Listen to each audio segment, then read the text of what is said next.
obviously we're disappointed that we couldn't quite make it over the hump there in the last few minutes. Obviously, I couldn't be any more proud of my team and their effort and how hard they fought, and you know, we got our butts kicked in the first half, and guys of lesser character would put their head between their legs and think the night was over, but there was none of that in them, not at halftime, not at any point. And so they were I couldn't have asked for any more out of them than they gave. I really thought the difference, and I don't like to say this very often, but I really thought the difference was they made shots and we didn't. I mean, it just you look down, if you'd have told me we're going to have 14 turnovers to start the game, I would have taken it. I don't know what the rebounding numbers are, but I didn't feel like we got hurt on the offensive boards too much. Yeah, I mean, go figure. We out-rebounded them. I mean, seriously, and I didn't know it. I never look at the stat sheet during the game. But they just jumped up and made shots, and they made some difficult ones. I mean, we played really good defense a few times. I liked the game a lot when Carter was on the bench with 4 fouls, I'll tell you that. I really enjoyed that segment of the game. But they have a good team. He does a terrific job, and they get after you. And really, you know, great to have the atmosphere in here that we had. Our kids, our zoo kids, were unreal, and it was a terrific atmosphere. And I'm just sorry for my team and sorry for our fans that we couldn't quite get over the hump there. I think the atmosphere brought something a little more out of the team, especially out of Marcus in the second half. I don't know that it brought anything more out of Marcus in the second half. Marcus is pretty good normally anyway, but it brought more out of the team. I mean, when we got on that roll and got started cutting into the lead and making the run, that's why they call it a home court advantage. I mean, that's what a home court advantage is they give you that moment. I didn't take Ryan and Shamil out in the second half, and you really can't do that if you don't have something helping you. Now, there were a few additional timeouts that bought them some rest, but Kenna was sick yesterday and was still sick today, and Millie's been nursing a hamstring, and I've tried to keep him on limited minutes, so those two are two big guys, and Terrell and Peace, when they got in, they did fine. I mean, they came in and did a nice job, and so but they were just a little too good tonight, so we got better. We got better tonight, and that's our deal, is we have to just keep getting better. For 5 minutes, you're not making any shots. Ryan gets 2 fouls, there goes out of the building. How do you overcome that to get to the point? Are you able to make that big run in the second half? Well, we almost didn't. If halftime hadn't come, we might have died on the vine out there a little bit. But I just think that I don't know. I mean, they're and I've been saying this all along. They're a great group to coach. They because they listen. They try to do what they're asked to do. They don't always do it, but they try. And I call it competitive character. I think their competitive character is very, very high, and so that's what allows you, when you're getting your butt kicked at halftime by 18, to come back and have a chance to win. And somebody said, "What'd you say at halftime?" And say Jack at halftime that I don't normally say. I mean, it's them. It's not. But they believed that we were going to get back in and have a chance to win. They believed that, and you could see that they believed it. It wasn't fake. It wasn't bravado. They thought we were going to have a chance to win the game, and we had a chance. We just didn't get it done. The atmosphere of the Zoo tonight, not just the Zoo, the whole building itself, the Zoo being full, the building being half full, but enough to draw the atmosphere of the Peter, his glory days. Was that what you envisioned when you really first signed up for this? Yeah, I had heard for years how great the home court advantage was here, and it certainly it exists on certain nights, and tonight was one of those nights. It was a great atmosphere, and again it really it helped our guys. It uplifted their play. Relative to your expectations, Kevin, how'd your team fare? Especially being so young against that press. You know what? If you, like I said a little bit earlier, if you'd have told me, all right, you can sign up for 14 turnovers tonight, I'd have taken it. And we haven't been great at taking care of the ball. That's one reason. Second reason is they're as good at tournament people over as you can be. I think we had 4 in the second half. So, I thought that and the rebounding were the things that gave us a chance to win. That was what gave us a chance to be in the game, because again, 6 for 25 we were from 3. Just not going to win many games against good people like that, and most of our threes were relatively good shots. Now, see, that's the thing when you play them, is you get rushed and you're not in rhythm, because that's what their defense does, and that's that's why it's hard to play against him, because he's really good at getting his team to make you play outside of your comfort zone. And so some of them, it was just probably because of that. But we had some good looks. They just didn't go in. And 10 for 25, 6 for 25. That to me, that's kind of the difference in the game. Kevin, assuming you can get momentum from a loss, how do you keep the momentum going into the next? I told our guys after the game that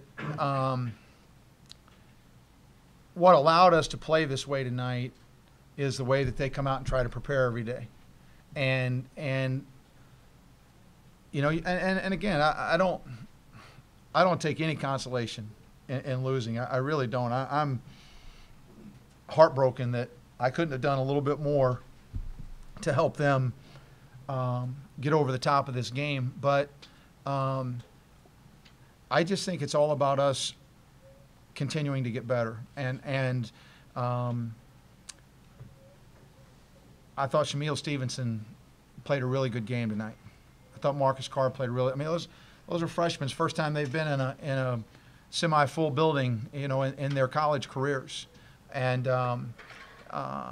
so hopefully this team will do nothing but continue to get better, and I think they will, because again, I trust who they are as people, and they want to be coached, and they let me coach them, and they listen, and they're just, again, I hate that we're 5-5, but I love every day that I go to practice, because I work with a great group of kids.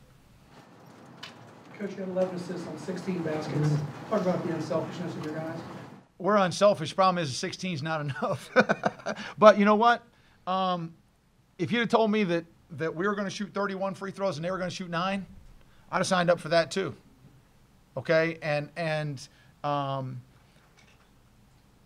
So we didn't take as many shots. I mean, they took quite a few more shots, but we took a lot more free throws, and we like to win the free throw battle, and we were able to win it tonight. But again, they're poised, they're veteran, their guards are, those guys are they're just good, and they're physical, and they know the game, they know how to win, and it was,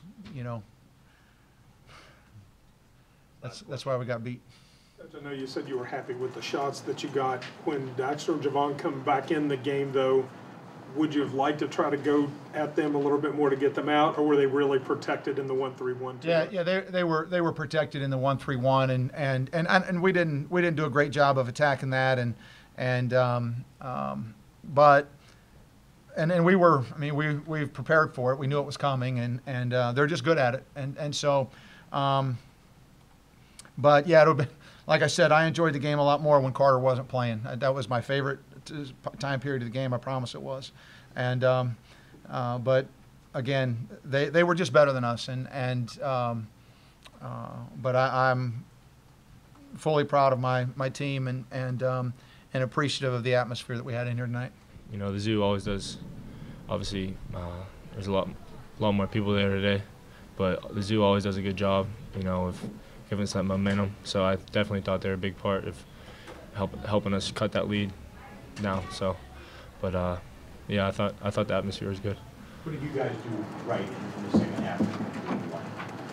We defended. I thought we did a good job of letting them get one shot. We didn't let them get any easy baskets, and we were able to make string a few shots together of our own. But I just thought we could have made a few more shots, especially myself. But you know, we fought hard and we played hard. So. Marcus, what was the message at halftime? The coaches kind of gave the team. You guys came out with a lot more energy. That's just it, to come out with more energy and know that we can't win the game in one possession. So we just got to keep chipping it away, and we kind of got it to where we wanted it. That under 4 timeout, it was a very winnable game for us. We kind of did the job all the way up until then, and then couldn't finish it out. Over the past couple weeks here, you know, after the High Point game, after the Mount St. Mary's game, you all have told us that the way you all practice and the way that you all don't typically turn it over, even in simulated press situations, is a much better than it would show in those games. How much closer were you all to that kind of practice, you know, to how you guys fare in practice tonight than you were in those 2 other games? Definitely a lot closer. I think we did a better job, especially in the second half, taking care of the ball.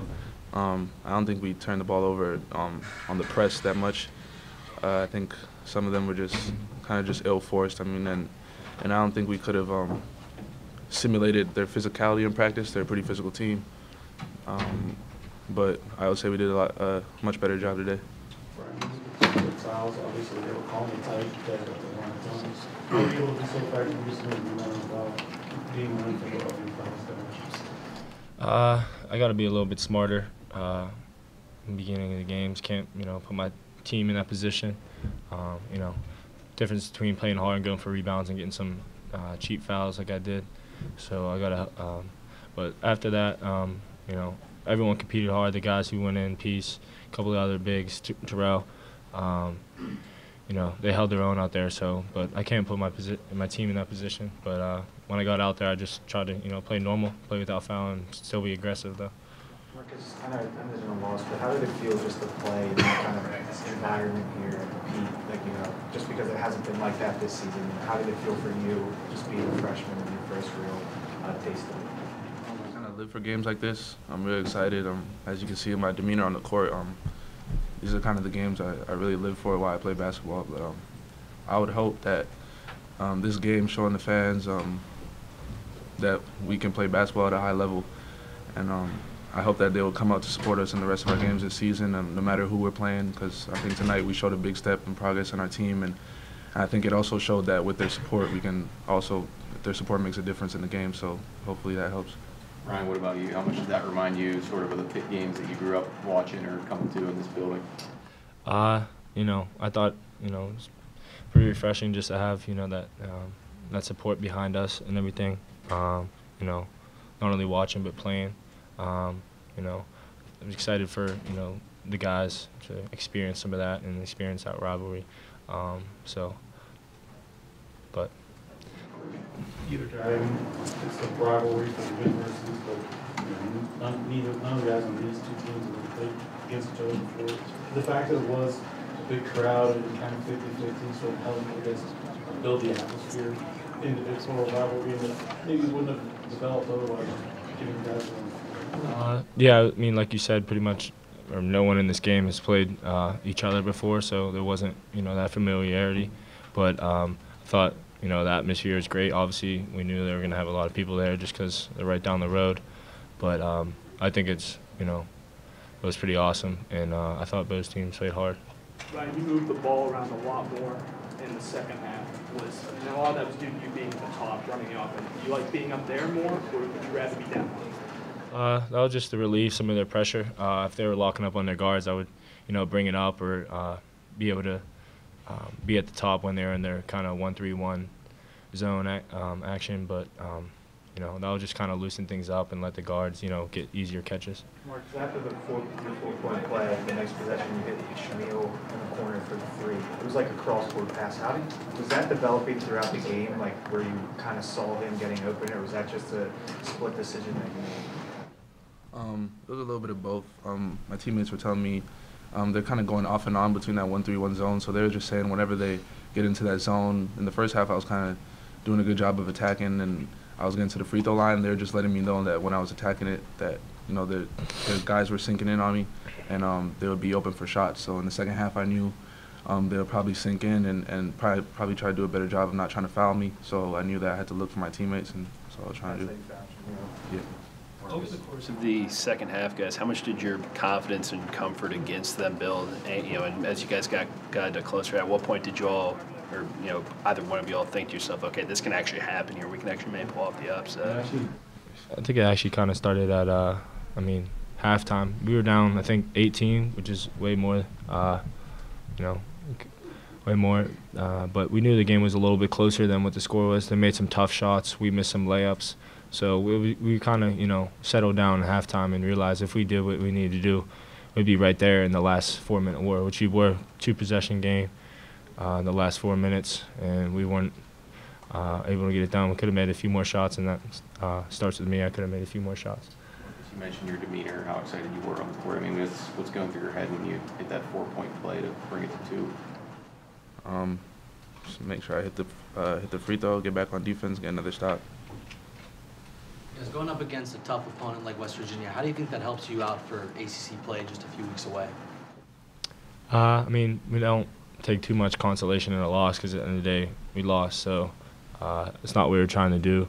But I thought we stuck together. We played extremely hard. So I think if we just, can keep snowballing and keep getting better in practice, we'll get a lot better by the time conference play comes. You guys, as a team. She has the mindset of trying to win this game for the Panthers, especially those all take time for the year. Definitely.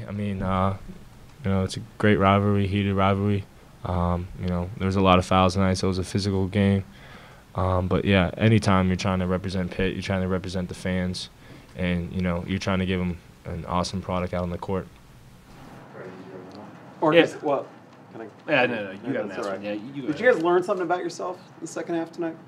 No, I feel like we just did what we knew we could do. We knew that we could be this team from the time that we first started practicing and assembled with each other. It was a matter of time and putting it all together to the finished product that you saw today. And honestly, we still didn't even play our best. I think this is the hardest we've played in the game, but we didn't play our best at all. So again, like I said before, it's just another step in the right direction, but we're still building, and we're still confident in how we can keep growing and improving as a team this season. Bob, were you a little surprised at their resilience in the second half? They had such a young team. You seem to have them on the ropes there at the break. Losing Javon obviously probably didn't help you guys. But no, I told our guys for whatever it was. I think we practiced 2 days. We took a day off after Virginia and practiced 2 days. No, I wasn't. Kevin can coach. I've got great respect for him and what he's done over the years. And when he's at Vanderbilt, we had him down in Puerto Rico, and they came back. And he runs good stuff. His guys play hard. They kicked our butt on the glass. I wasn't surprised. I told our guys for 2 days that that's what I was afraid was going to happen.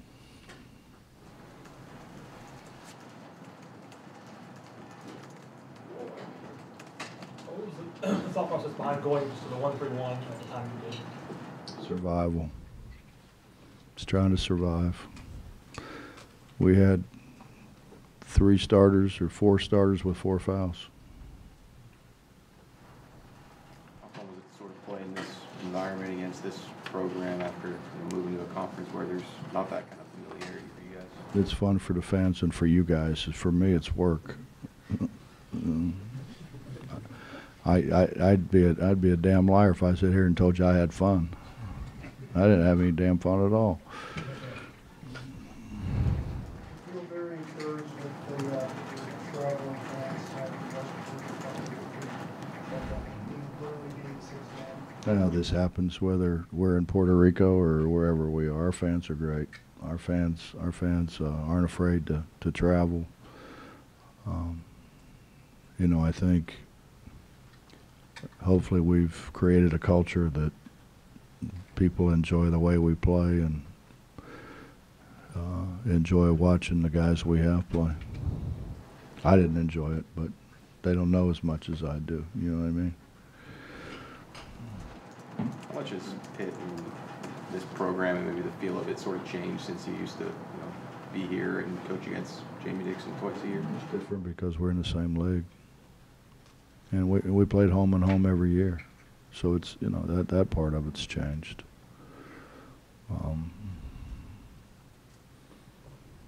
Kev will get it going.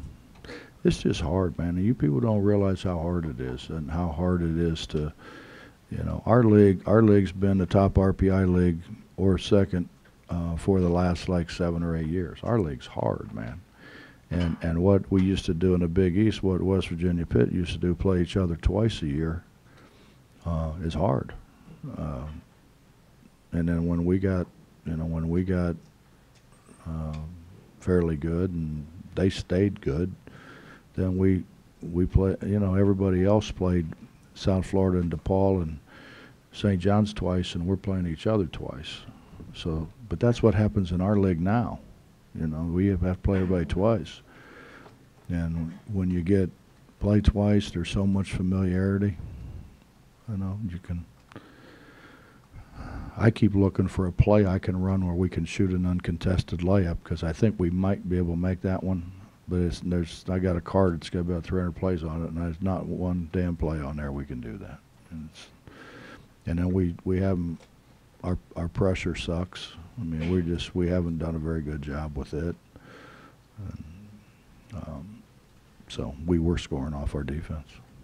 I guess the time and the changes just didn't really make this matchup feel like it did in 2012 and the years before that. Come on, man. That's not a great question. We used to walk in here, an hour and a half before the game, and the students were jumping up and down. The place was full. You know that, or do you? Did you ever go to one of those? I got a great answer to that. Okay. Well, it's the truth. I mean, this was one of the harder places in the Big East to play, if not the hardest. You talked a lot this year about after Dax and after Javon, you're pretty young roster-wise. Mm-hmm. You guys have still been in some pretty, pressurized moments. Second half of Missouri, the run that Pitt makes tonight. Impressed at all by how your young guys react? And No, not at all. I wanted to give Lamont a chair. I was afraid standing around out there, it'd start hurting his knees or something. I wanted to throw a chair out there and say, just sit down and relax out there, because he was not in it. Wes wasn't in it.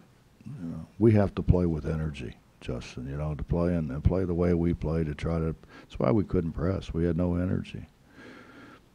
It's just they don't understand. Those young guys don't understand the grind. And I've been trying to explain to them all week. Okay, I did this on purpose, that we're gonna play Virginia and then go play Pitt at Pitt, because that's what's gonna happen in league play. We're not gonna play Sisters of the Poor, after the Virginia game. So I was trying to prepare them, and I tell you, we flunked that test. This is getting ready to be finals week. I hope they do better on their finals than they did tonight. You had touched on it earlier, Bob. Why do you feel like your all's press has kind of struggled some this year, not been quite to your liking? No energy. No energy, and we just played against two really good coaches. Tony Bennett can coach. Schematically they do a great job. You can't pass it for them, but you can put them in places that are hard to guard, and Kevin certainly did that. And they played four guys who can handle the ball. That's a little tougher to press. The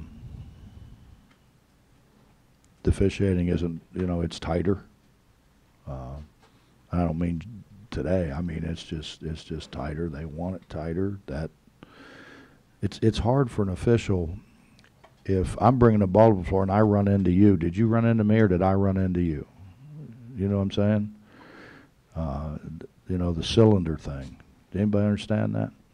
I'm trying. I've been working like crazy to try to understand it. And I keep getting different interpretations. and that's not their fault because I think they keep getting different interpretations. So that hurts us, quite frankly. You almost feel like just playing half court and just chuck everybody that comes through because that seems to be okay. Just chuck them, knock them offline, make everybody shoot jump shots. But I don't think people want to watch that either, to be honest with you. So if that's what we're doing, trying to make it a beautiful game, I kind of like the Big East, really. I think it got a little crazy at the end, but they let you play. Players decided the game. You don't have to lose a game in order for your players to learn lessons. Sometimes those hurt more, though. Can they learn lessons from this game? What I said was you have to be really dumb to have to lose to learn, and I believe that. Why can't you take something from every game? And when you're playing, it blows my mind. Everybody wants to be a pro. You know what I mean? They all want to be pros. By God, they all think they're pros. Those guys count exhibition games and playoff games, play 100 games. 100. These guys play 30. And they're tired, and they're going to be a pro. And not just that. I mean, we play. We drive up here to Pittsburgh and drive home. I mean, they don't have that. They're playing in Miami one day, and the next day they fly to Boston, and maybe they have a day off, and then they go to Detroit, and then all of a sudden they're in Portland, they're in L.A., they're in Sacramento, then they're flying back to Chicago. They don't get that, but those guys take care of their bodies. And you try to explain it to them. And I mean, we've got everything that you could ever possibly have that all the NBA teams have. We have all that stuff to take care of your body. And our guys complain about being tired. I don't get it. And they're playing a lot longer games as well. And the game's faster. Shot clock's less. On the court, can they take? I know you weren't happy with the way they responded when Dax and Javon were out, but that they can still at least do enough to win or understand what they need to do to win when those guys aren't out. Well, the frustrating part about it is if you look, coming out of timeouts, we scored virtually every time coming out of timeouts. It's not because my coaching staff and I are geniuses. It's because we actually could get guys to do what they were supposed to do. Because you could sit there and draw it up for them and show them we haven't reached the point where I can call something and I got 5 guys out there that can run it. Somebody's always in a way, not where they're supposed to be. When you get Dax and Javon back into the game in the second half, do you get to say anything to them, or is there? No. No, I mean, I told JC how dumb it was that he reached to get his third. I mean, his fourth is, I don't know if that's a foul or not a foul. But Justin, my dad used to always say to me, "How many fouls you get?" And first, I said 5. He goes, "No, you don't. You get 4. The 5th one, you're gone." So they only allow you to foul 4 times. And that's true when you think about it. So. You can't waste 2 of them.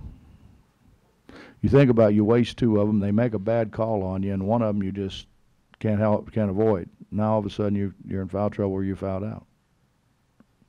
Are you thinking maybe 50-50 at that point? They pick up the 5th. No, I thought those 2 could stay in the game. We were playing 1-3-1 to protect them.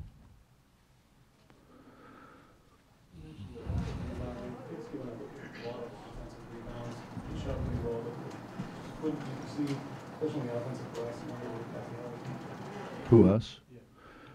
Yeah. It's hard to rebound when you don't try.